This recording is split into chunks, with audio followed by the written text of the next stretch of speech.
Sveiki visi. Tiksliau, tvariau ir ekonomiškai efektyviau. Tokius tikslus šiai dienai kelia mums artėjantis žaliasis kursas. Matome, jog šiai dienai žemės ūkio veikloje taikomos tiksliosios technologijos leidžia mums mažinti resursus, taupiai viską naudoti ir siekti šitų tikslų. Tačiau ypač yra svarbu žinoti, ką ir kaip naudoti, kad mūsų investicijos į šitas technologijas būtų pelningos mums kaip ūkininkams ir tuo pačiu naudingos auginant derlius. Tai iš tiesų norėčiau trumpai priminti, kad pernai konferencijų ciklo metu buvo pristatytas naujas agroambasadorių projektas. Smagu, kad į jį įsitraukia pažangus ir inovacijas savo žemės ūkio veikloje taikantis žemdirbiai. Ir klausantis jų, kuomet galima peržiūrėti video reportažus, susidaro vaizdas, kad šiandieninio ūkio sėkmę lemia griežta procesų kontrolė ir taikomų technologijų visuma. Ir norėčiau pacituoti vieną iš agroambasadorių, Šarūną Šiušę, kuris labai teisingai ir taikliai pastebi, jog tvari žemdirbystė, paremta tiksliąja žemdirbystė, yra žemės ūkio ateitis. Ir lygiai taip pat, jog brangiai užauginti mokame visi.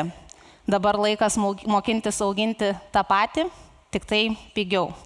O kaip tą daryti, rūpi ir įmonėms.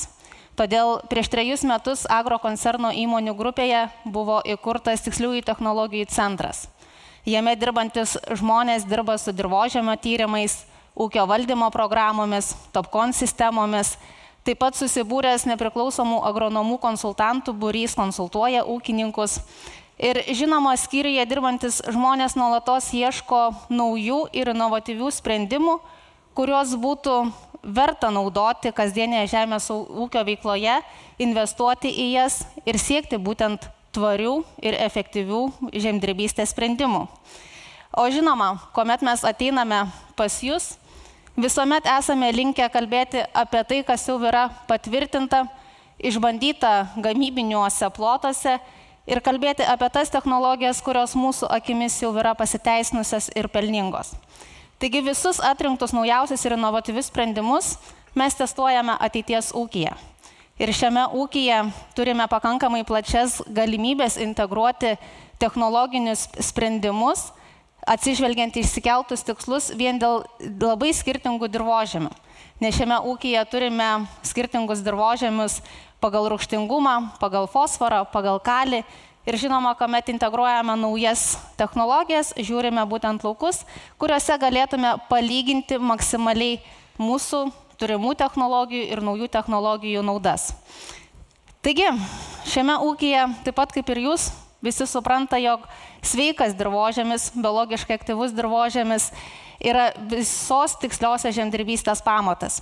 Ir kalbant apie tiksliosios technologijos tolimesnius įrankius, visada reikia pradėti nuo dirvožemio pažinimo ir investicijų į dirvožemio tyrimus. Ir norėčiau pasidalinti su jumis vieną istoriją, vieno lauko istoriją iš agrokoncerno ūkio laukų, kuomet buvo padaryti dirvožemio tyrimai 21 metų rudenį ir pakartoti dirvožemio tyrimai 23 metų pavasarį. Ką mes matome? Kad dirbant pagal dirvožemio žemėlapius kintamomis normomis, mums pavyksta optimizuoti mitybinių elementų kiekius dirvoje, taip dirvožemį tolyginti. Ir ką norėčiau pažymėti, 1,5 metų, net nepilnai 1,5 metų, dirvožemio kaitoje yra labai trumpas laiko tarpas, kad pamatyti didelius skirtumus. Bet mes lygiai taip pat matome, kad zonose, kur buvo kalio trūkumas, dirbant kintamomis normomis, mums pavyko šitos lopinėlius pritraukti prie optimalių rezultatų ir visame lauke, atradus probleminės zonas, jas tiesiog optimizuoti ir pagerinti dirvožemio būklę. Ir norėčiau pažymėti tai, kad visi žinome, kad jeigu tokiu atveju tręštumėme kintamomis normomis, tai zonose, kur kalio yra trūkumas, automatiškai mes nedatręštumėm ir šitose vietose mums blokuotųsi tinkamas azoto pasisavinamumas. Tai iš vienos pusės nedatręšimai mums duoda nuostolius dėl to, kad augalai nevykdo normalios mitybos tolimesnėse mūsų auginimo technologijose. Ir lygiai taip pat, jeigu mes padarytumėm per didelius tręšimus zonose, kuriuose yra pakankamai daug kalio, tokioje vietoje mes išmetam pinigus į balą, nes tas kiekis, kurį atiduodama, jis tiesiog nėra augalų suvartojamas. Panaši situacija yra ir su fosforu. Įdomu pastebėti tai, kad šio lauko pavyzdys atspindi didžiosios dalies Lietuvos dirvožemių būklę, nes kuomet yra atliekami dirvožemio tyrimai, stebime, kad didžioje Lietuvos dalyje fosforo yra labai didelis trūkumas.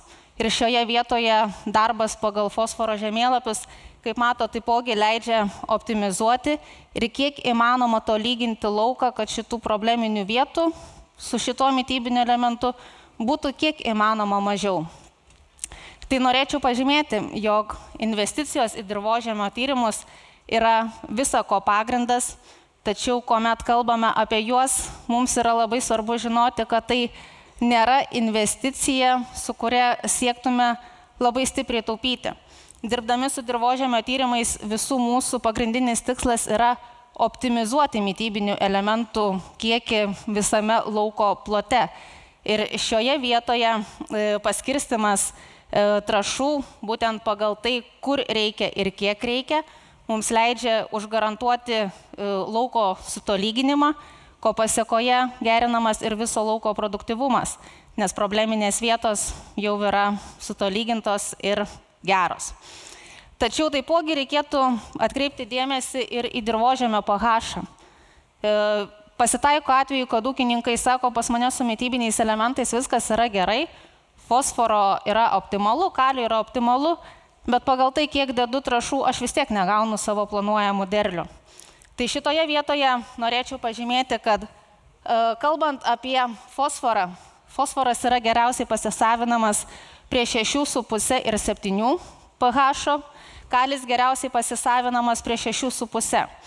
Ir tokiu atveju, jeigu mūsų dirvožemio rūgštingumas yra netitinkantį šitų optimalių mūsų siektinų reikšmių, mūsų atiduodamas kalis ir fosforas gali būti nepasisavinamas. Ir vėlgi, jeigu turime rūgščias dirvas, mums blokuojasi elementariai kitų elementų pasisavinamumas ir gali netgi formuotis toksiškas aliuminis. Tai šitoje vietoje, žiūrėdami į dirvožemio tyrimus ir matydami dirvožemio rūgštingumą, visada sakau ūkininkams, matom probleminės zonas. Tai pirmoji ir pagrindinė investicija turėtų būti dirvožemio kalkinimas ir dirvožemio rūgštingumo sutvarkymas. Nes tik tuomet tolimesni mūsų tręšimai kintamomis normomis gali būti efektyvūs ir visos atiduotos trąšos gali būti suvartojamas pačių augalų. O kad reikia daryti kalkinimus ir juos efektyviausia yra daryti kintamomis normomis, labai puikiai matosi šio žemėlapio pavyzdyje. Pasitaiko atveju tikrai, kuomet yra laukai kardinaliai skirtingi pagal rūgštingumą. Ir kaip matote, šiuo atveju yra zonų, kur rūgštingumas yra 4,3, yra, kur rūgštingumas yra ir optimalus 7,6, 6. Ir kas nutiktų, jeigu mes darytumėm kalkinimus vienodą normą? Tai faktas, kad ten, kur kalkinti nereikia, mes pakalkintumėm ir tokiu būdu kenktumėm patys savo dirvai, nes naikintumėm ir ten esančią mikrofauną. O kas atsitiktų, jeigu ten, kur reikia, pakalkintumėm per mažai, vėlgi neatstatome dirvožemio pH. Tai šitoje vietoje kalkinimas kintama norma yra taipogi viena pagrindinių ir efektyviausių investicijų, nuo ko reikėtų pradėti, žengiant tolimesnės tiksliosios žemdirbystės keliu. O kalkinimus natūralu, jog ne visi turite galimybę pasidaryti. Gal pastovia norma ir yra galimybė, bet kintama norma tikrai pasitaiko atveju, kad nėra galimybių, tačiau visada yra išeitis. Šiai dienai agrokoncerno technika gali pasiūlyti kalkinimo paslaugą ir atvykti pas jūs ir atlikti kalkinimo darbus tiek pastovę, tiek ir kintamą normą pagal jūsų turimus dirvožemio žemėlapius. Taigi, kaip ir minėjau pačioje pradžioje, sveikas, biologiškai aktyvus ir subalansuotas dirvožemis mums gali produkuoti aukštus derlingumus ir tuomet yra verta galvoti apie tolimesnius tiksliosios žemdirbystės žingsnius. Tai pereikime prie azotinių tręšimų ir ką mūsų akimis žiūrėti ir daryti ir kur investuoti yra verta. Pakalbėsime toliau. Taigi, kalbant apie azotinius tręšimus kintamą normą, vienas iš metodų yra naudotis palidovinėmis nuotraukomis ir generuotis kintamos normos žemėlapius pagal palidovinės nuotraukas.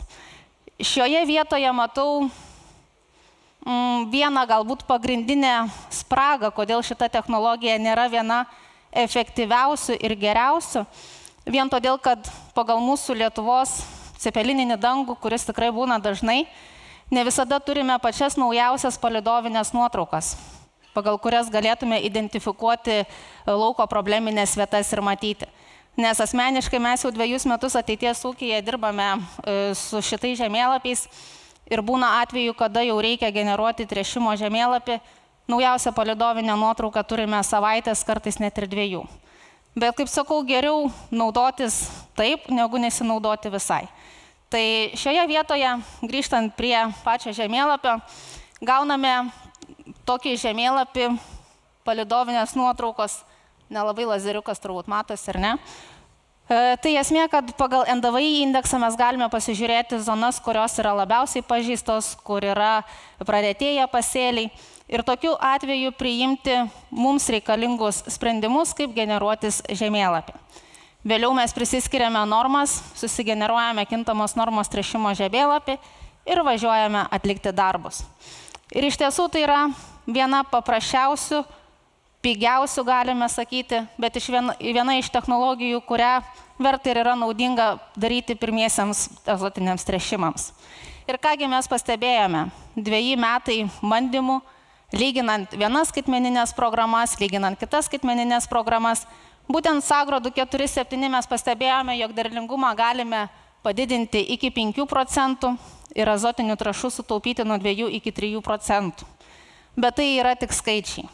Bet mūsų visų pagrindinis tikslas yra tolygiai ir tikslingai atiduoti azotą tam, kad augalai produkuotų iš viso lauko kiek įmanoma daugiau ir tolygesnį derlių. Žinoma, kita technologija yra azoto sensoriai. Šiai dienai jų yra ne vienas pasirinkimas Lietuvos rinkoje, bet tai yra, kaip sakau, visos sistemos dirbančios labai panašiai ir praktiškai 1:1. Tik tai norėčiau užakcentuoti, kad azotiniai sensoriai azotiniams tręšimams pagrinde yra naudojami ir geriausia juos yra naudoti nuo 32 augalų vystymosi fazės. Anksčiau, kaip ir sakiau, pirmieji tręšimai geriausia yra daryti su palidovinėmis nuotraukomis, nes kuomet dirbame su azoto sensoriais, mums yra reikalinga, kad būtų pakankamai aktyvi augalų vegetacija ir vyktų pakankamai intensyvi fotosintezė. Tik tokiu būdu azoto sensoriai atidirbs maksimaliai savo darbą. Taigi, Topcono Kropspeko sensoriai. Mes juos testavome irgi lygiai taip pat 2 metus, testavome su kitu rinkoje esančiu populiariu sensoriumi ir siekėme pasižiūrėti jų veikimo principo panašumus, įsitikinti jų teikiamomis naudomis, tuo pačiu, jeigu yra atrasti tam tikrus trūkumus ir tos trūkumus bandyti paversti privalumais ir žiūrėti, kaip šitas technologijas galėtumėm dar patobulinti arba kur galėtumėm jas papildomai dar integruoti. Taigi, ką pastebėjome, kad dirbant su šitais sensoriais, dominavo tokia nuomonė, jog yra labai sudėtinga su jais dirbti. Iš tiesų ne. Aš esu dabar po 2 metų darbo su jais, galiu drąsiai sakyti, kad tai yra sistemos, kurios taip reikalauja daugiau žmogaus įsikišimo, bet atviri algoritmai leidžia mums priimti dar racionalius sprendimus ir suprogramuoti sensorius taip, kad jie veiktų pagal mūsų norimus uždavinius, o ne tik, kad atiduotų trąšas pagal augalų poreikį. Nes kuomet turime atvirus algoritmus, mes galime dar daugiau palaviruoti ir dar daugiau pasigerinti savo atliekamų tręšimų efektyvumą. Ir kągi pastebėjome, 2 metai lyginimas su įprastiniu tręšimu, su kitais sensoriais, mes pastebėjome, kad derliaus priedą galime padidinti nuo 3 iki 6%.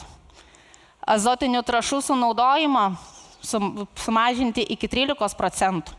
Ir tai priklauso būtent nuo pasirinkto algoritmo naudojimo. Lygiai taip pat, kuomet atliekame tikslingus tręšimus pagal augalų poreikį, mes užgarantuojame tolygį augalų mytybą, ko pasiekoje sumažėja išgulimo rizika. Lygiai taip pat, kuomet atiduodame trąšas ten, kur reikia ir kiek reikia, geriname dirvožemio azoto balansą ir kuomet atliekame kokybinius tręšimus, pakeliant grūdų kokybinius parametrus per vieną klasę, mes galime vėlgi gauti papildomas pajamas. Ir kas mums iš to išplaukia? Pasidarėm skaičiavimus pagal šių dienų kainas. Ir matome, kad jeigu jau taip imtumėm aukso viduriuką, ne aukščiausius derlingumo parametrus, ne aukščiausius sutaupimus, bet aukso viduriuką, tai būtent prie 5% derliaus priedo, prie 10% trąšų sutaupimo ir per vieną klasę grūdų kokybinių parametrų pakelimą mes gauname tokias papildomas pajamas. Tai yra 74 eurai iš hektaro papildomų pajamų per derliaus priedą, 7 eurai papildomos pajamos per trąšų sutaupimą. Na ir jeigu pasikeliam kokybinius parametrus, tai mums yra 56 eurai iš hektaro. Suma sumarum, 1 hektaras, papildomos pajamos 138 eurai. Ką tai reiškia? Tai reiškia, jog šitos sistemos yra prieinamos ir vidutinio stambumo ūkiams. Nes iš tiesų šiai dienai, kuomet kalbi su žmonėmis ir paklausiu, kodėl nesinaudojate įrankiais, kurie jau tikrai yra pasiteisinę ir kuriuos galima naudoti, tai dažniausiai atsakymas būna per brangu, negaliu sau leisti investuoti į tokias technologijas. Tai šiai dienai Kropspeko azoto sensoriai yra tos sistemos, kurios pagal mūsų jau patvirtintas naudas yra prieinamos ir kurios duoda papildomas pajamos, yra prieinami net ir vidutinio stambumo ūkininkams. Nes 200 hektarų žieminių javų ir naudojant šias sistemas tik azotiniams tręšimams, sistema atsiperka per 1 metus, o 2 metais jau pradeda generuoti jums papildomas pajamas. Ir tai yra paskaičiavimai tik naudojant azotiniams tręšimams. Bet lygiai taip pat šitas sistemas galima integruoti ir purškimams, pesticidams bei augimo reguliatoriams. Kilo sąmyšis, labai smagu vadinasi, diskusijos kyla.